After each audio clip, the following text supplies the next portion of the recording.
Bonsoir à tous, soyez les bienvenus sur TV7 dans votre émission Top Rugby en partenariat avec l'Union Bordeaux-Bègles. Une nouvelle fois, on a délocalisé notre plateau ici sur les cours de la Villa Primrose pour parler rugby mais également tennis. On va parler de tout ça de rugby notamment avec Mathieu Dalzovo qui est avec nous à ma gauche. Bonsoir Mathieu. Bonsoir Dorian, bonsoir à toutes et à tous. On va vous présenter dans quelques instants notre invité, mais on va parler des résultats du BNP Paribas Primrose d'aujourd'hui. C'était le tour de qualification. Vous allez voir dans quelques instants les résultats avec notamment la victoire de Kyrian Jacquet, où vous pouvez retrouver son interview sur nos réseaux sociaux. Qualification également de Quentin Alice ou encore de Pierre-Hugues Herbert. On va également regarder le programme de ce mardi soir, de ce mardi tout le long de la journée. Ce sera encore un tour de qualification avec notamment un sacré match entre Mathias Bourg et Quentin Alice. Bien sûr, on fera à chaque fois une émission tous les soirs sur les cours de la Villa Primrose. Et en deuxième partie d'émission, Arthur Fils, le tête de série numéro 1, sera avec nous. Mais parlons rugby notamment et de cette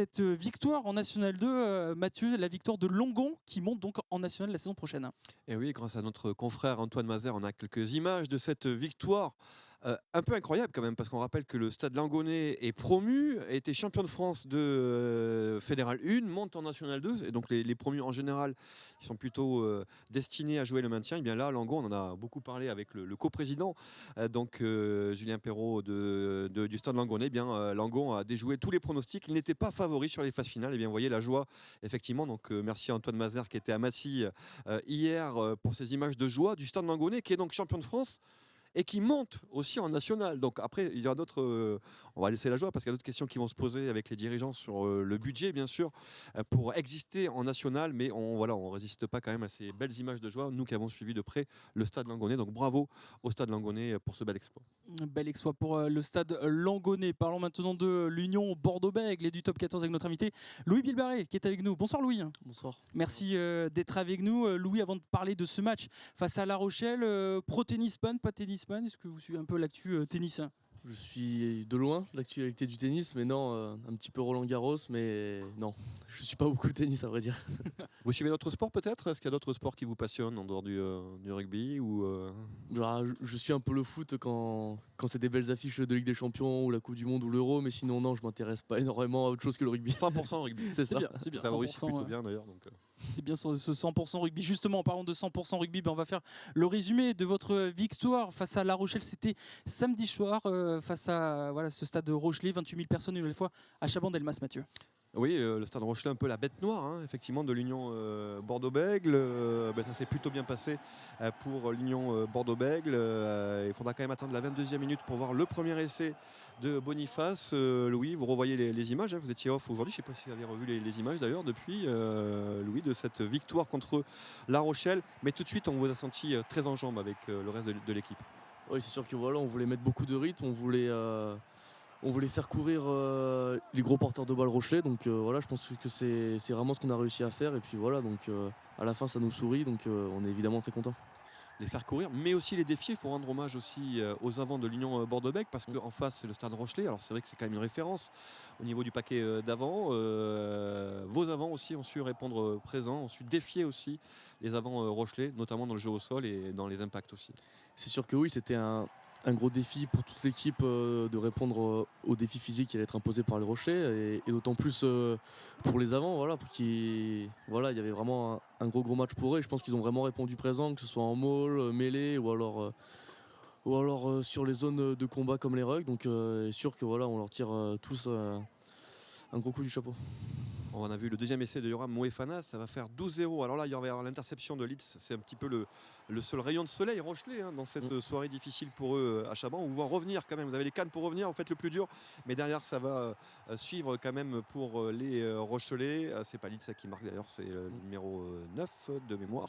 Et on a senti quand même que les Rochelais très vite, physiquement, ils étaient un petit peu rincés. Vous l'avez ressenti sur le terrain aussi que cette équipe était un peu dépassée? On l'a ressenti oui et non parce qu'on a essayé de mettre beaucoup de rythme, donc évidemment que quand on met du rythme, nous aussi on est un peu plus fatigué, mais c'est vrai qu'en deuxième mi-temps avec l'aide du vent, on a réussi à pousser trop chez eux et à vraiment imposer notre jeu et à réussir à prendre un peu plus large. Avec cet essai aussi, ce turnover, le turnover, c'est l'âme fatale de l'Union Bordeaux-Bègles. Oui, on va voir votre essai effectivement. Alors juste d'abord, au moment où c'est joué rapidement à la main, Vous savez déjà que ça va vous positionner déjà, vous sentez le coup déjà Bon, je sens le coup, oui. On avait parlé la semaine qu'on voulait mettre du rythme. Après, voilà, jouer une pénalité dans nos 5 mètres, c'est toujours une grosse prise de risque. Mais voilà, ce qu'il y a de bien, c'est que c'est pas que Damien qui prend la décision. Tout le monde autour est là, le suit. Et au final, voilà, ça fait qu'on arrive à marquer un super BC. Vous êtes en alerte, vous, quand vous savez que là, il y a le ballon gratté, que vous vous dites ça peut tout de suite ou pas ou... Oui, je pense que la vision des coachs cette année, c'est que tout le monde soit tout le temps prêt à jouer. Donc voilà, là, on était tous plus ou moins prêts. Donc c'est vrai qu'à la fin, ça nous sert à être bien connectés, à pouvoir marquer ce type d'essai. Je reviens aussi sur l'essai tout à l'heure de Yoram Moefana. Donc là, les essais vont s'enchaîner effectivement avec les avants aussi. Voilà. Ouais, Mais l'alternance des marqueurs d'essais avant et trois quarts. Yoram a fait un gros match aussi, qui évolue à ses côtés. On sent qu'il est en pleine forme là aussi sur cette fin de saison. Oui, c'est sûr que Yoram, voilà, c'est toujours une valeur sûre, on va dire, au poste de centre. Donc il fait toujours des superbes matchs, mais c'est vrai que là, il a été particulièrement en forme. Donc c'est vrai que pouvoir compter sur lui pour la fin de saison, c'est sûr que ça nous fait tous plaisir. On voit donc les essais qui s'enchaînent. Pardon. Il y aura 6 essais en tout inscrits par l'Union Bordeaux-Bègles. Je parlais du turnover tout à l'heure. C'est l'arme fatale du rugby moderne, mais aussi de l'Union Bordeaux-Bègles cette saison, le turnover. Mais voilà, on sait que tout turnover, que quand il y a un turnover, on sait que l'équipe d'en face est très désorganisée. Ce qui est assez rare maintenant avec les défenses qui sont très hermétiques. Donc voilà, ça nous laisse une opportunité pour nous exprimer. Et puis voilà, derrière, on est plutôt rapide donc, et on aime ce genre de ballon. Donc voilà, on prend du plaisir à les jouer et pour l'instant, ça nous réussit. Donc on va tout faire pour que ça continue. On voit ensuite l'essai inscrit par Damien Penaud. Ça, c'est l'instinct de l'ailier aussi, l'instinct du buteur. Vous qui suivez le foot aussi. Il faut toujours suivre sur ce genre de ballon. Vous auriez suivi aussi si c'était de votre côté ou vous dites que c'est pas la peine? Non, je pense que j'aurais suivi. Après, voilà, Damien, il suit tout le temps ces genres de ballons. Ils sont souvent les coups. Donc, c'est vraiment pour ça que c'est un très grand joueur et un très grand allié. Donc, oui, c'est sûr que voilà, cet essai, il nous fait du bien. Il nous permet de prendre le large. Mais oui, c'est vrai que quand on est ailier, c'est le genre de coup qu'il faut arriver à sentir. Est-ce que c'est pas une victoire un peu en trompe-l'œil? Alors c'est une belle victoire évidemment, bonifiée en trompe-l'œil par rapport à la prestation générale des Rochelais qu'on a senti quand même très en dessous de leur niveau, ou au contraire c'est une belle victoire pleine de maîtrise de l'Union Bordeaux-Bègles? Pleine de maîtrise, je sais pas, mais vous savez, ça fait 4 ans qu'on perd face à eux. Donc gagner face au Stade Rochelais, diminuer ou pas, ça nous fait toujours plaisir. L'année dernière, on a pris 30 points à la maison devant nos supporters. Donc on va juste savourer cette victoire face au Rocher dans un premier temps. Puis après, on va bien travailler la semaine pour voir ce qu'on peut améliorer. Mais c'est sûr que même sur le papier, il manquait pas mal de joueurs au Rochelet. Donc voilà, on va pas s'enflammer, mais on est très content d'avoir gagné ce match comptablement. Et nous aussi pour notre histoire. 34-14 le score final pour ceux qui ne l'auraient pas suivi. Une victoire bonifiée, ça compte aussi ce bonus pour cette fin de saison et de ce sprint final? C'est sûr que voilà, on veut aller le plus possible dans le classement. Et du coup, tous les points sont bons à prendre, notamment face à des concurrents directs. Et si on peut prendre le bonus, c'est la cerise sur le gâteau. Info confirmée également sur ce match, on rappelle les sorties sur blessure de Nicolas Deporter et Romain Buros. On a l'officialisation des absences. Oui, alors c'est moins grave que prévu, notamment pour Romain Buros. Ce sont des entorses, donc entorse au genou pour Romain Buros et puis entorse à la cheville pour Nicolas Deporter, donc absence confirmée par le club qui vont de 4 à 6 semaines, donc c'est moins grave que prévu. Donc on le souhaite évidemment un bon rétablissement. On espère les revoir très vite, même si malheureusement les semaines, il reste plus beaucoup de temps avant la fin de la saison. Exactement, on va faire un point sur les résultats de cette nouvelle journée de Top 14. On a vu donc la victoire de l'UBB face au Stade Rochelet, la victoire de Bayonne à l'extérieur tout de même face au Racing 92 37 à 28, la victoire de Clermont face à Perpignan et la large victoire de Toulouse face au Stade Français Paris. Un point sur le classement où on voit que l'Union Bordeaux-Bègles est 3e avec 63 points. On a l'impression que ce match face à Paris la semaine prochaine peut être très important si vous voulez au moins vous qualifier directement pour les demi-finales. On rappelle, ces demi auront lieu à Bordeaux.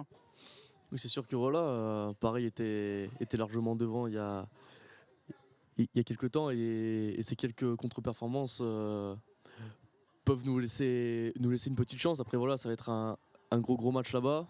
Voilà, ils ont pris 50 points là, donc on sera bien reçus. Ça, Ça, j'en doute pas, mais à nous de bien préparer le match pour espérer faire quelque chose là-bas. Mais voilà, on va y aller avec beaucoup d'envie et on verra comment ça se passe. Le Stade Français ou plutôt même le Racing ou à Lyon, c'est des pelouses surface synthétique. Ça vous convient bien? C'est vrai que vous gagnez assez souvent sur ce genre de surface. On l'a vu à Oyonnax cette année encore. C'est vrai que c'est une surface plus rapide. Aujourd'hui, au vu de votre style de votre jeu, c'est une surface qui peut vous plaire? C'est sûr que nous, on préfère les terrains secs et les terrains durs plutôt qu'aux terrains mous et plutôt gras. Donc c'est sûr que pour nous et pour le style de jeu qu'on veut prôner, c'est plus facile. Après voilà, eux aussi ont l'habitude de jouer sur synthétique toute la saison, donc ils ont aussi un petit avantage là-dessus. Mais non, c'est sûr que pour nous, ça nous dérange pas du tout. On rappelle, le Stade Français, c'est quand même 90 points encaissés sur les 2 derniers matchs, donc c'est peut-être le bon moment d'y aller. En tout cas, on l'espère pour l'Union Bordeaux-Bègles. Comme le disait Dorian, les 2 premières places, elles sont encore mathématiquement possibles. Ça passe forcément par une victoire à l'extérieur, à Paris ou à Perpignan. Oui, c'est sûr. Après voilà, on veut rester humble, mais c'est vrai qu'on veut aller le plus possible dans le classement. Donc voilà, ça passera, comme tu l'as dit, par des résultats à l'extérieur et pourquoi pas ce week-end. Mais voilà, on veut pas être trop ambitieux non plus. On sait d'où on vient, on sait qu'il y a quelques temps on joue la 6e place, donc on veut rester confiant, mais on veut pas s'emballer non plus. Il y a plusieurs écoles, juste aussi savoir, parfois certaines équipes disent c'est bien de passer par un match de barrage aussi parce qu'on est dans le rythme, comparé à des équipes qui jouent pas le barrage et qui arrivent en demi-finale peut-être en manque un peu de jus.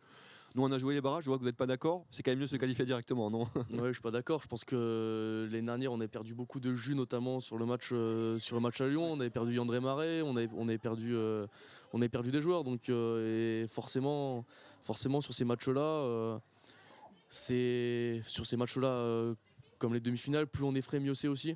Je pense que la saison, elle est assez longue, pour trouver des repères et notamment cette année avec les demi-finales directement à Bordeaux, je pense qu'on ne sera pas trop désavantagé par rapport à ça. On a une petite question d'un téléspectateur sur Twitter qui s'appelle Cyril, supporter de l'Union Bordeaux-Bègles. C'est vrai qu'avec la blessure de Romain Buros, vous serez peut-être amené à jouer au poste de 15.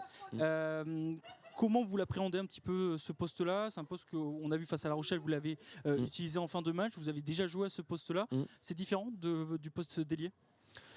Différent, oui, surtout à ce niveau-là où maintenant les matchs vont être de plus en plus serrés. Je pense qu'il faut être vraiment spécialiste du poste pour performer à ce niveau-là. C'est vrai que j'ai une formation de numéro 15. Cette année, j'ai pas commencé un match à l'arrière, mais j'ai déjà fait des bouts de match. Je suis pas plus inquiet que ça. Je sais que Romain va revenir aussi, mais c'est vrai que non, je me sens pas plus stressé que ça de dépanner à l'arrière. Je sais que voilà, c'est pas mon poste de prédilection pour cette saison en tout cas, donc non, pas plus stressé que ça, mais c'est vrai qu'il va falloir que je reprenne quelques repères. Comment vous vous sentez physiquement? On a vu que certains internationaux, pas à Bordeaux, tant mieux, mais étaient un petit peu émoussés par la Coupe du Monde. Vous avez l'air en pleine forme en tout cas, physiquement, sur cette fin de saison?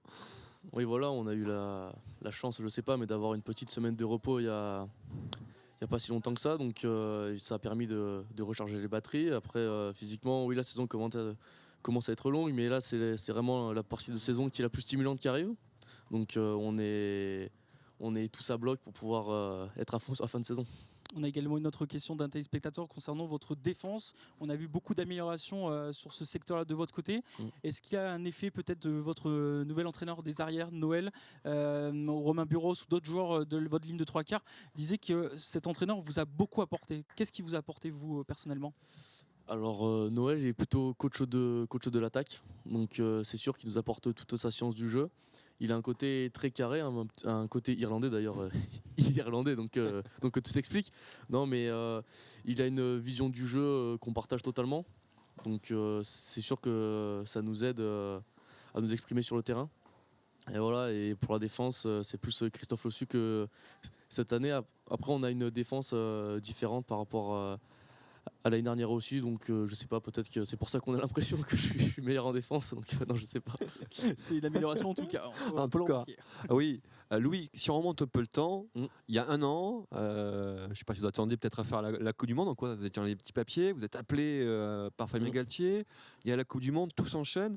Est-ce que vous êtes encore sur ce petit nuage? Est-ce que vous arrivez à réaliser tout ce qui s'est passé en un an, puisque ça va faire quasiment un an là?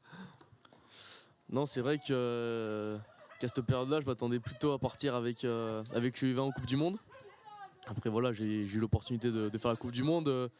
Réaliser, non, je pense pas. Je pense que je réaliserai peut-être jamais, enfin je sais pas, mais c'est vraiment super ce qui m'arrive et non, je profite en tout cas. Vraiment, c'est vraiment ça, je profite parce que voilà, c'est être professionnel et être international français, c'est vraiment un rêve de gosse. Donc non, je profite et je sais pas si j'ai vraiment envie de réaliser, on va dire. Un dernier mot avant de conclure cette interview. Vous avez prolongé votre contrat Mm. jusqu'en 2027. Vous n'êtes pas beaucoup exprimé sur cette prolongation. Mm. Qu'est-ce que vous pouvez nous dire? Pourquoi avoir prolongé? Qu'est-ce qui vous plaît à l'Union Bordeaux-Bègles, cette aventure qui continue? Pourquoi avoir prolongé tout d'abord parce que je me sens très très bien au club. Je me sens parfaitement en accord avec le projet du club. Je pense que voilà, on a une équipe qui est jeune et qui est pleine d'ambition. Voilà, je pense qu'avoir l'ambition d'être la première génération de l'UBB à ramener un titre, c'est vraiment quelque chose qui me stimule énormément. Et puis voilà, on a un super groupe de jeunes avec qui je m'entends très bien. Donc il n'y avait pas vraiment de raison de partir, on va dire. Il y avait même que des raisons de rester. Donc je suis très très heureux d'avoir prolongé à l'Union. Et ben, ce sera jusqu'en 2027 pour Louis Bielbarré. Merci Louis d'avoir été avec nous sur le plateau de TV7 pour parler, faire un point rugby. On rappelle votre prochain match, ce sera face au Stade Français Paris. Dans quelques instants, on va parler tennis, notamment avec Arthur Fils qui est notre invité ce soir pour parler de son début de tournoi qui démarra jeudi. Mais il nous parle déjà des premières conditions. A tout de suite sur TV7.